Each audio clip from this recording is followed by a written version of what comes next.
You want to know who's underappreciated in the DCU? Mandrakk. Nobody is more underappreciated and underestimated than Mandrakk, in my opinion. After decades of looking into DC Comics and debating fictional stories with other people on the internet, I don't think anybody else has been so severely downplayed and overlooked than my boy Mandrakk, who is actually Dax Novu. Dax Novu is the probe that the Overvoid sent into the Flaw of Existence back in Final Crisis 2008. And the probe encounters weird things like stories and dualities, and it also gets infected, just like the Overvoid did. So, what is so special about Mandrakk? Well, if we go to the author, he tells us the final crisis, as I saw it for a paper universe like DC's, would be the terminal war between is and isn't, between story and the blank page. What would happen if the void of the page took issue with the quality of material imposed upon it and decided to fight back by spontaneously generating a living concept capable of devouring narrative itself, a nihilistic cosmic vampire whose only dream was to drain the multiverse dry of story material, then lie bloated beneath a dead sun dying? That is a lot to throw on somebody all at once, especially if you don't know much about DC Comics. Now, let's dissect this just a little bit. What would happen if the void of the page took issue with the quality of material imposed upon it? So what is the void of the page? That's the Overvoid. Everything else not the Overvoid is a narrative put on the Overvoid, and that includes everything. Everybody, every single character, every location, every energy, anybody that you can think of. Everything not the Overvoid is what the multiversity version of the Overvoid said the Flaw was. Everything not perfection is the Flaw. So that means everything who isn't the Overvoid is the Flaw. And the Flaw is just a narrative, text-based story thing that Mandrakk was made to consume. So it was specific that the Overvoid created Mandrakk to go in and investigate all of this stuff. And then if it is bad, if it's deemed unworthy, Mandrakk would consume the whole thing. And that includes, again, everybody. No ands, ifs, or buts. Everybody. Everything down there. So why is this important? Well, we can run over to Steve Orlando, who wrote the Unexpected series and Milk Wars, and in an interview I asked him about, well, what is the cosmic armor and what is Mandrakk? And this was his reply to me. To me, the cosmic armor is story. If Mandrakk is the ultimate consumer, the ultimate devourer of life, then the armor has to be its opposite. It's story, it's life, it's creation. So I would think that it's possible Nil did grow around it. Condensation in the Overvoid. I think yes, the cosmic armor could go toe-to-toe with Mandrakk because it was story against anti-story. It was story against nothingness. Now, this mirrors the Final Crisis slipcover, which tells us that the big fight between the cosmic armor and Mandrakk is actually all of existence, all of that creation, all story versus the blank, versus nothing, versus the empty story that's not there. So Mandrakk is supposed to be a thing that looks down on the entire narrative space of DC Comics, and if the Overvoid deems it unworthy, then his function was to consume everybody down there and everything until nothing was left. Now, this gets interesting because I also asked Mr. Orlando the question of, is Mandrakk the same Mandrakk from The Unexpected? Is he the same Mandrakk from Final Crisis? And this was the creator's response. As a creator, the specifics of Mandrakk and the Overvoid to me were less interesting than his positioning as being the ultimate consumer of life, the ultimate end to the ultimate story. Put a tack in that. We're going to come back to that in a second. After all, in some senses of the story of his defeat is the story of to be continued. So we approached Mandrakk as he defined himself, the prime consumer of life, and thought about how his nature could be changed, as his function of consumption could be pivoted to something beneficial. So we left Mandrakk as the being consuming all the dying worlds in the dark multiverse, a form of mercy, I could largely see the 2-in-1 definition type for Mandrakk in the Overvoid. It's certainly valid. But since the entire concept of the multiverse and the monitors has already been changed, in between Mandrakk's Final Crisis appearances and his appearances in the Unexpected, we had to choose what to focus on that might dance through the raindrops and make sense for both takes on the DCU past and present. So what the hell does that mean? That means that the Mandrakk that we saw in the Unexpected and the Mandrakk we saw in Final Crisis are not directly linked together. They're not the same version of this character. Why is that? What proof do we have? MJ, why the hell do you talk about all this stuff? Well, because nobody gets it right and nobody wants to read these comics and these interviews like me, and nobody has put them together. Well, that's not true. There's plenty of people that did it, but they don't push as hard as I do. They're out there. You can go find them. But here's the point. To be continued is why Mandrakk continued the way he was in The Unexpected.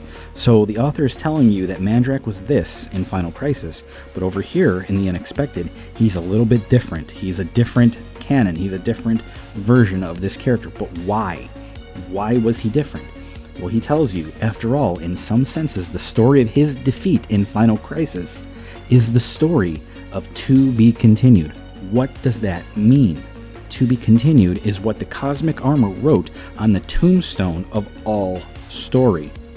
So what he's saying here is that Mandrakk is the way Mandrakk is as a form of mercy given to Mandrakk by the Cosmic Armor, because at the end of Final Crisis, the very idea of Mandrakk was lost to the Overvoid. There is no more of that Mandrakk. So Superman, being the good guy that he is, he's giving Mandrakk another chance to do better.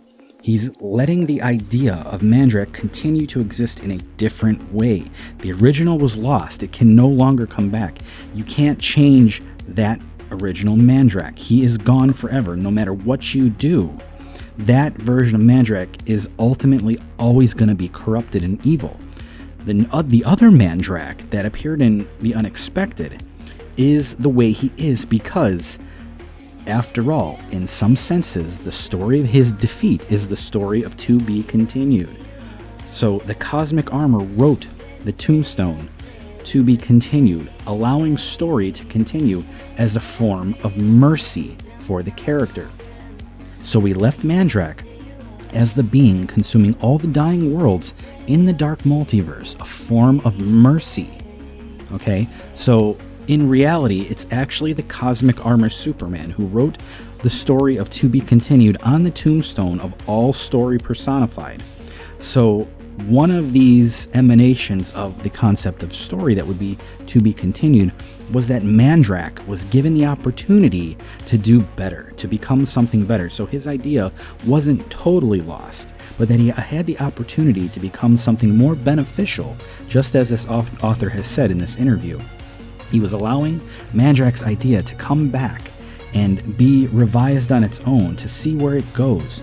And unfortunately, the story never progressed after the Unexpected series. We don't get to see where Mandrakk actually ended up. But the whole point was he was consuming things that were dangerous potentially, and in effect, he was helping the heroes out in some other indirect way. That was the whole point of it. The Cosmic Armor itself wrote on the tombstone To Be Continued. Mandrakk is here in The Unexpected as a different version because of the story of To Be Continued. So it was the Cosmic Armor who allowed this Mandrakk to continue to exist and hope for the better. That's what a hero would do. That's exactly what Superman would do to the Radiant One, Dax Novu, the best thing that has ever existed, the thing that mapped the entire multiverse, the Radiant One, the one that emanates light and love more than anything else, that was corrupted by ultimate darkness and of the flaw itself. The flaw corrupted the most radiant and loving thing possible. And as a form of mercy, Superman made sure that this concept of Mandrakk kept going and that it could have an opportunity to flourish into something good. Okay, so why even mention any of this? Why is this important at all? Well, in this series, Mandrakk was depowered. He was a shadow of his former self. This was stated in the comic book that he is nowhere near his original level back in Final Crisis, not even close. And look what Mandrakk has done. Alden and Neon were given the full power of the Source Forge of Worlds. And this is the Source's Forge. This is the power of creation and destruction. Now, Mandrakk in a depowered state, no soul, the full power of this forge. This is really, really important. Neon and Alden got full power of this forge while the forge was at 100% capacity. There was nothing wrong with it. It was at normal working functional level. Why is this important? Well, if we head over to Death Metal, we watch Wonder Woman and Darkseid standing in front of the exact same Forge of Worlds. And Wonder Woman and Darkseid agree and see that the Forge of Worlds is dim and dying. It's at a fraction of its original power. It's almost completely burnt out. Wonder Woman jumps in and is given a fraction of this power. And she jumps out and immediately goes to fight the strongest version of the Darkest Night. This version is the final form. Now, the form before this one was able to defeat Perpetua, who was amped. So this isn't normal Perpetua. This is Perpetua on steroids. And like the mid-level tier Darkest Night defeated this person. Now, the Darkest Night then evolves even further. And that even stronger version gets mauled by Wonder Woman using a fraction of the power of the Source Forge.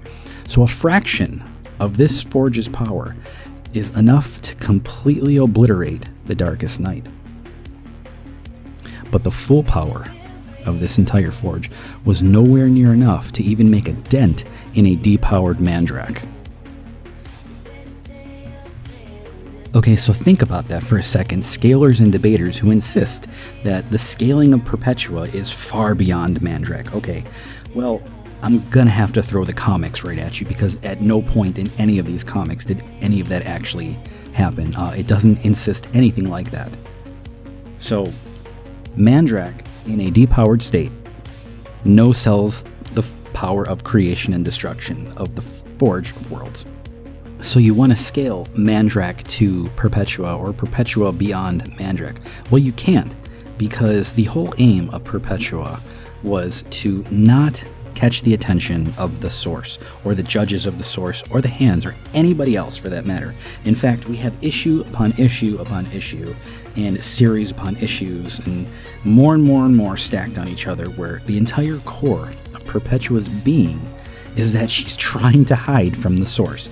Everything she does is trying to make sure that the hands and the judges of the Source and the Source do not find out what she's doing. Nobody will disagree to that. That is her whole goal in life, is to do whatever she wants to do without catching the attention of the higher-ups. Okay, so she rents power from the Overvoid to make her sons. Why does she do that?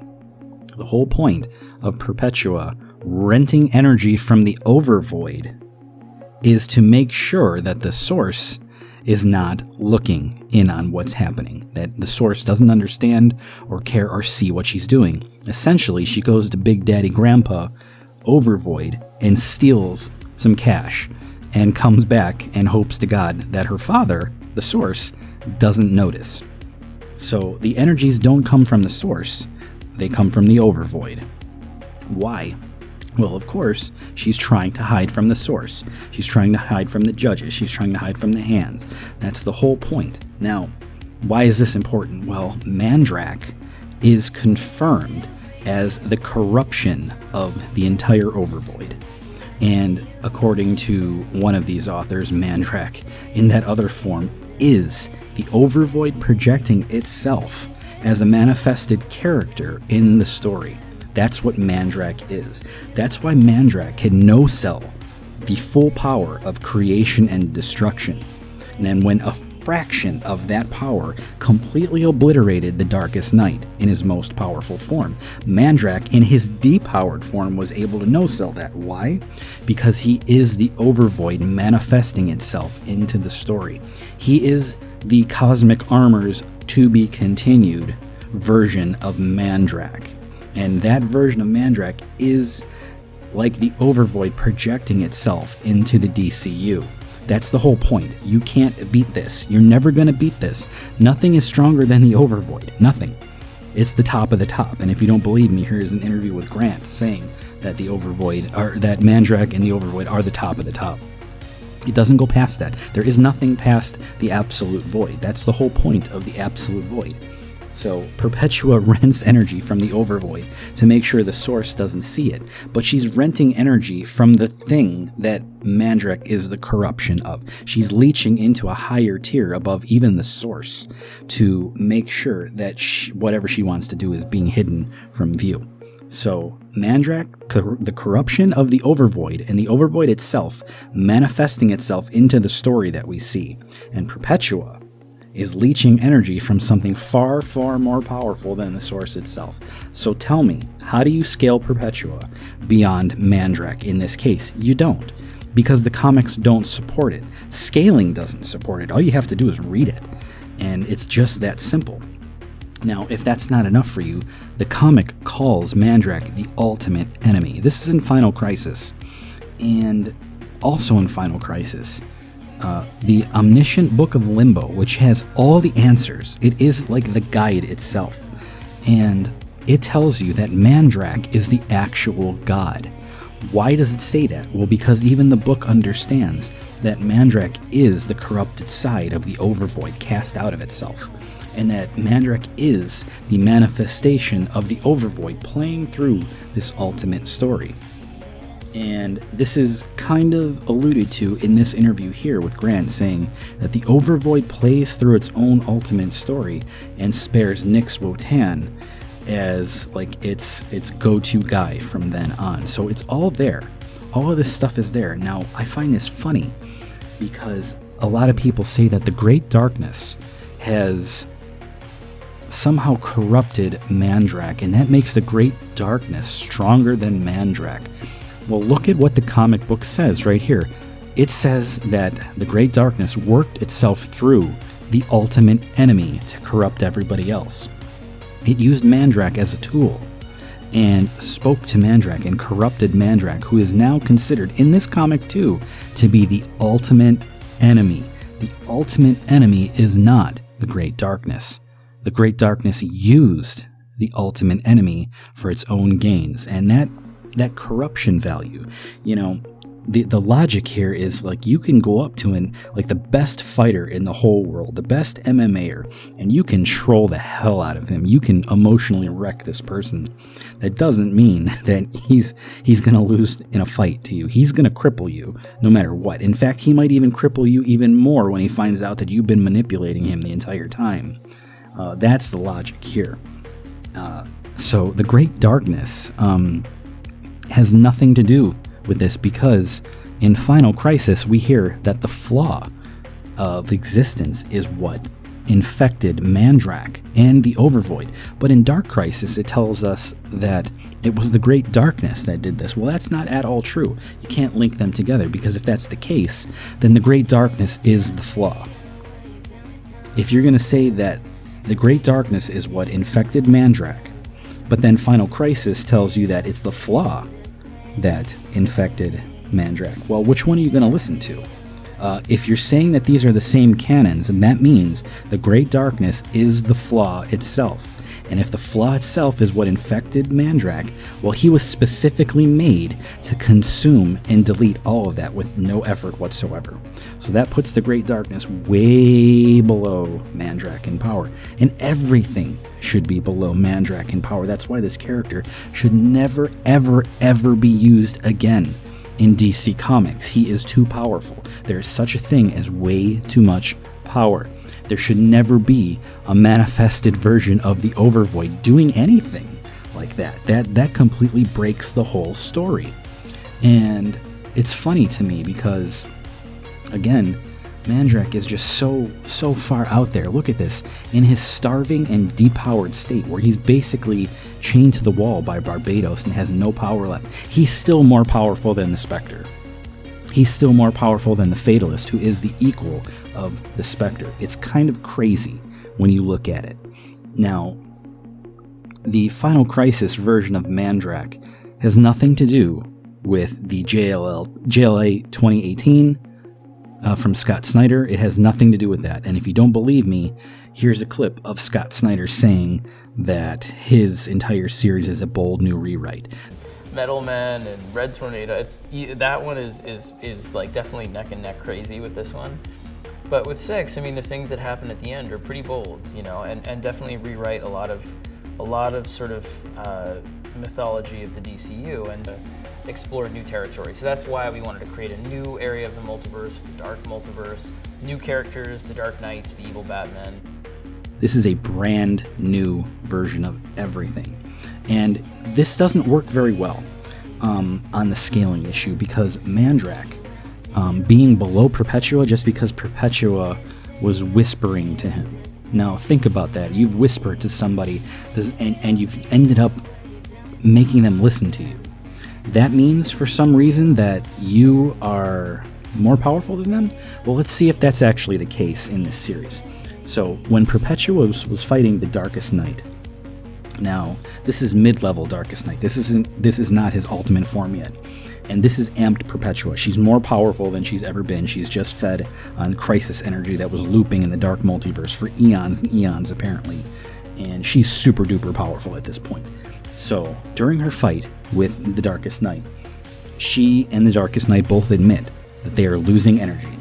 If you hadn't noticed, throughout the entire Perpetua series, her whole aim is to find ways to repower herself. She cannot just give herself more power. Why can't she do that? Well, she's not on the tier of beings that are beyond conceptual power. She is a physical being that created it. That winds up diminishing all the mystery around it. But Mandrakk is, and how do we know that?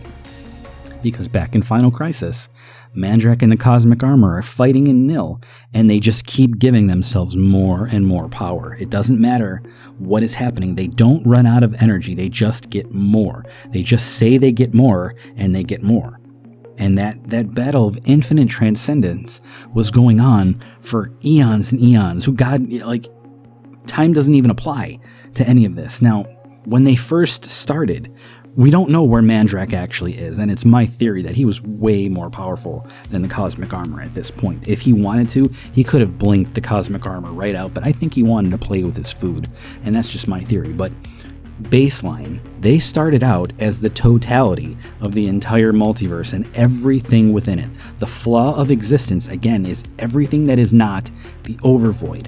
That includes the Source, the Judges, the Hands, Perpetua, the Sixth Dimension, the Sphere of Gods, the Presence, Lucifer, Dr. Manhattan, and every variant of all of them possible. That's what the flaw is, and all of that combined was the power of what the Cosmic Armor held right at the beginning of the fight, and then after that, they multiplied that power by factors that you can't even equate to anything. And they just kept giving themselves more and more and more and more and more. They just kept going. The stronger he becomes, the stronger I become. Mandrakk here is doing what Perpetua cannot do, and he demonstrated it in a fight. There is no counter to this. This is what happened. Perpetua, at her most powerful, could not sustain her own energy. She had to find other sources of energy to feed herself, and then she runs out real quick. You cannot scale Perpetua anywhere near Mandrakk. It's not even close. So, my boy Mandrakk here is called the Ultimate God by the Omniscient Book of Limbo. The Ultimate God, and it's again confirmed in the Multiversity. The Unexpected series, when Bleed Space itself offers a vision to one of the heroes, and it repeats what the Book of Limbo says, that Mandrakk is the god of all things, the ultimate top god.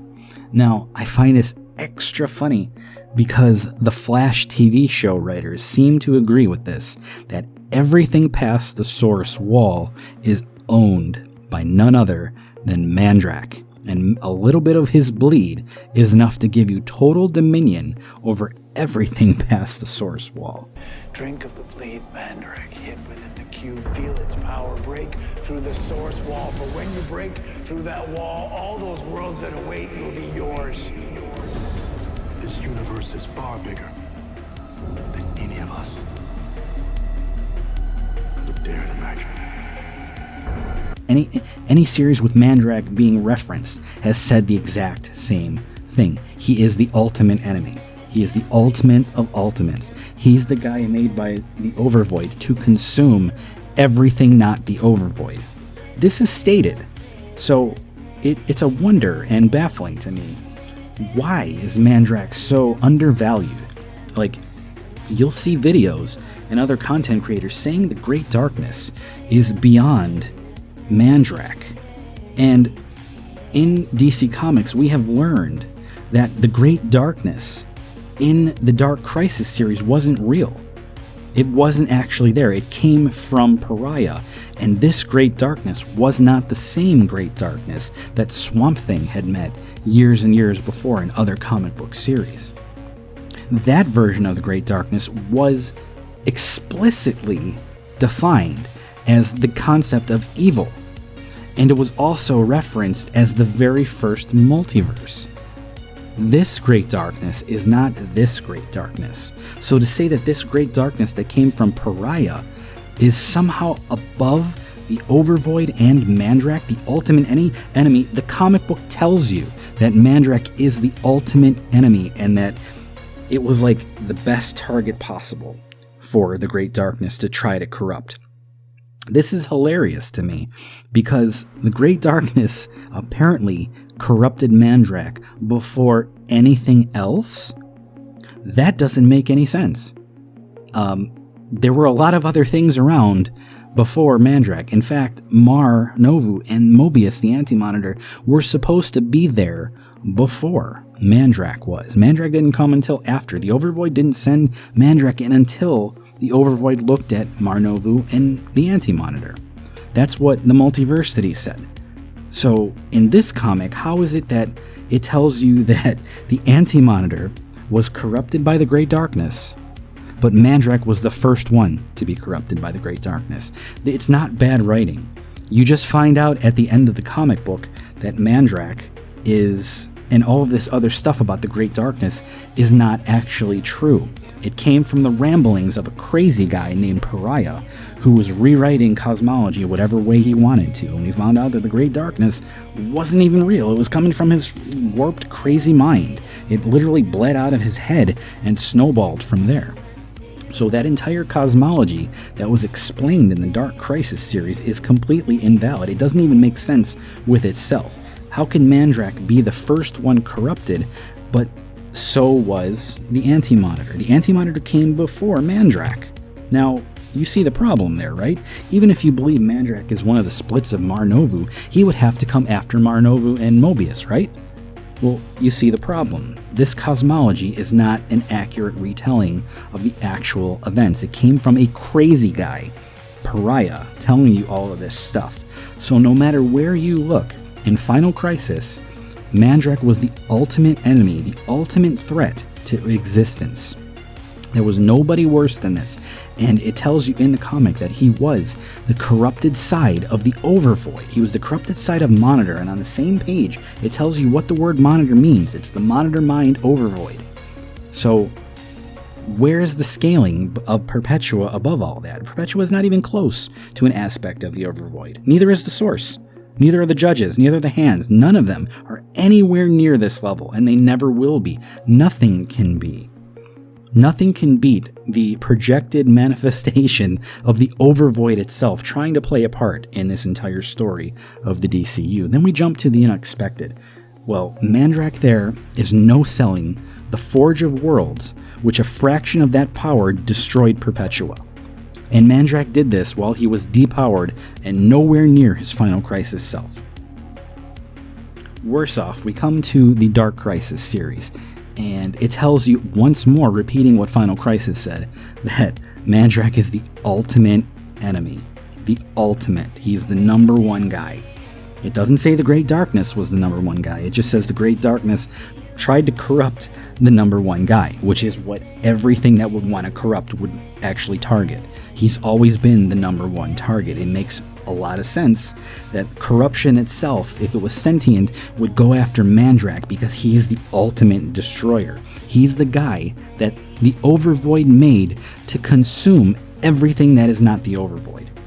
And this was stated and confirmed. So there's the scaling of my boy Dax Novu.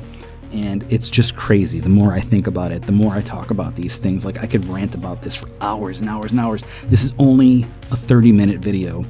And, like, it's just like the tip of the iceberg for what I can tell you about who Dax Novu and Mandrakk is. So, the point of all this is scalers are not giving credit where it's due.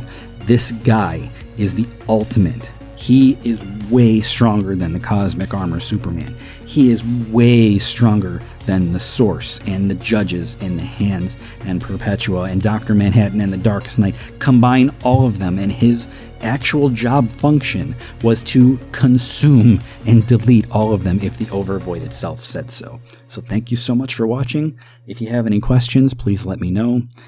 Give me a like and a comment for our boy Mandrakk, and for everybody else downplaying him, and those who don't downplay him, please post a comment saying that you support all things Dax Novu. The dude is just like extra, and he should never come back in the DC Comics again, because his context and his backstory is just too absurd. The only way I would support it is if he stays depowered. If he stays depowered, then it's totally fine. But if he goes back to the way he was in Final Crisis, that's just the worst idea possible. He's way too powerful. Leave him alone. Let him sit in the dark multiverse and think about what he did. And I think that's exactly what DC Comics is doing. They're leaving the monster alone, and they're letting him just roam around the dark multiverse, not being a part of this story ever again. So, kudos to you, Mandrakk. You got what you needed.